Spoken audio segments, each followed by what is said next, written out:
Swastiastu. Perkenalkan, saya Nilo Kademega Utami, mahasiswi semester 5 jurusan Pendidikan Bahasa Inggris Universitas Hindu Negeri Igusti Bagus Sugriwa Denpasar. Nah, di video kali ini saya akan memaparkan materi tentang salah satu bagian dari Pancasrada. Penasaran bukan? Mari kita simak video berikut ini.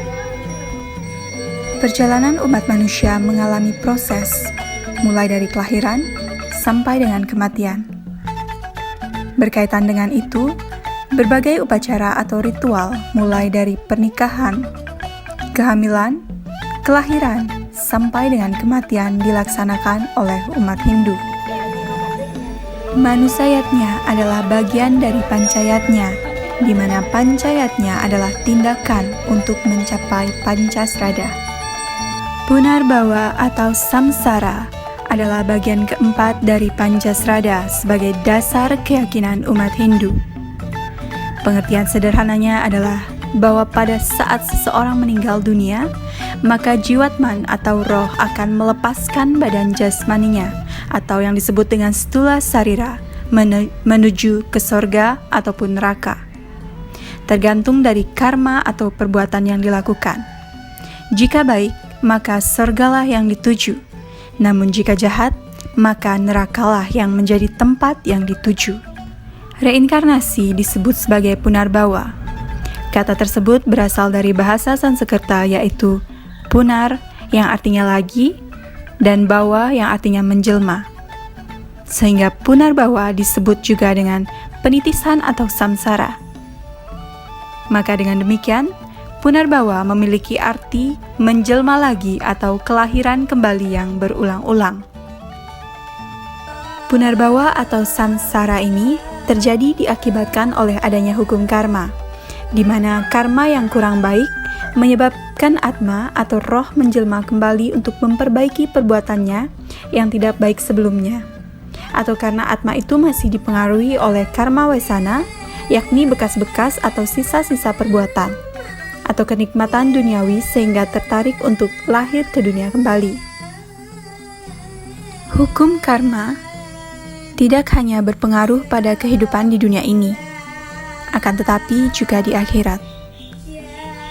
Punarbawa sangatlah tergantung dari subha dan asubha karma, yakni perbuatan baik dan buruk seseorang. Perbuatan baik mungkin saja menyebabkan seseorang bisa masuk surga. Akan tetapi, tujuan umat Hindu bukanlah surga, melainkan moksa. Kalau mencapai surga, maka jiwa orang itu akan lahir kembali secara berulang-ulang dan terus mengembara dari satu tubuh ke tubuh yang lainnya. Nah, pengembaraan jiwa itu berjalan sesuai dengan karma yang telah dilakukan pada kehidupan terdahulunya.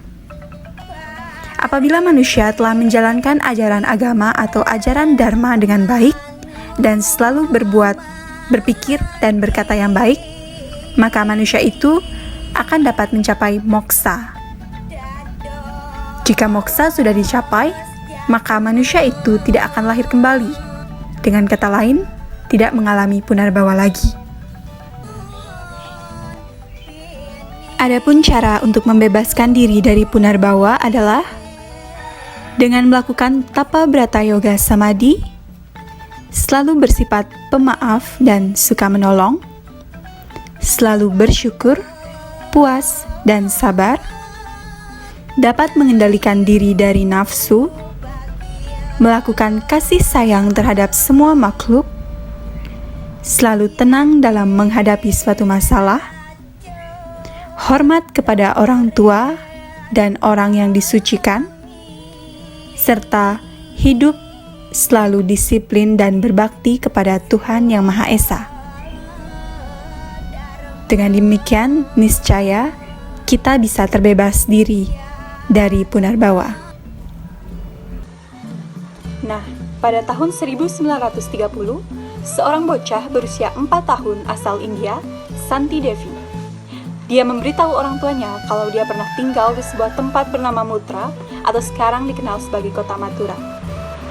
Santi juga menjelaskan kalau dia adalah seorang ibu bernama Lutki dan memiliki 3 anak di kehidupan sebelumnya. Karena gadis itu terus menceritakan tentang kehidupan terdahulunya, orang tuanya pun merasa penasaran dan mereka pun melakukan penyidikan untuk memastikan kebenarannya. Sungguh mengagetkan, ternyata memang benar kalau ada sebuah desa bernama Mutra dan seorang wanita yang bernama Lutgi baru saja meninggal di sana. Lalu orang tua Santi pun membawa Santi ke desa tersebut di mana dia mulai berbicara dengan dialek lokal daerah tersebut. Ia juga mengenali suami dan anak-anak dari kehidupan sebelumnya. Ia bahkan memberikan 24 pertanyaan dengan sangat akurat dan tepat tentang kehidupan Lutgi sebelumnya. Benar atau tidaknya kasus ini, tetap saja hal itu mengesankan mengingat yang melakukannya adalah anak yang baru berusia 4 tahun. Nah, jadi dengan adanya cerita reinkarnasi dari Santi Devi ini bisa memperkuat kepercayaan atau keyakinan kita terhadap adanya Punarbawa atau reinkarnasi.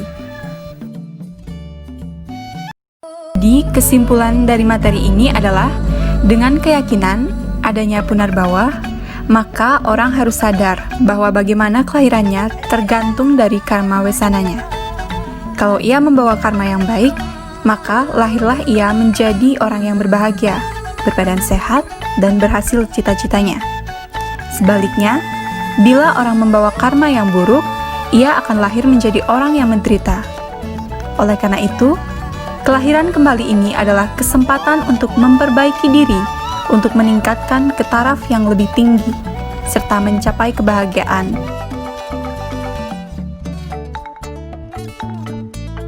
Baik, sekian materi yang dapat saya sampaikan berkaitan dengan Punarbawa. Jika ada salah maupun keliru, saya mohon maaf yang sebesar-besarnya. Terima kasih atas perhatiannya.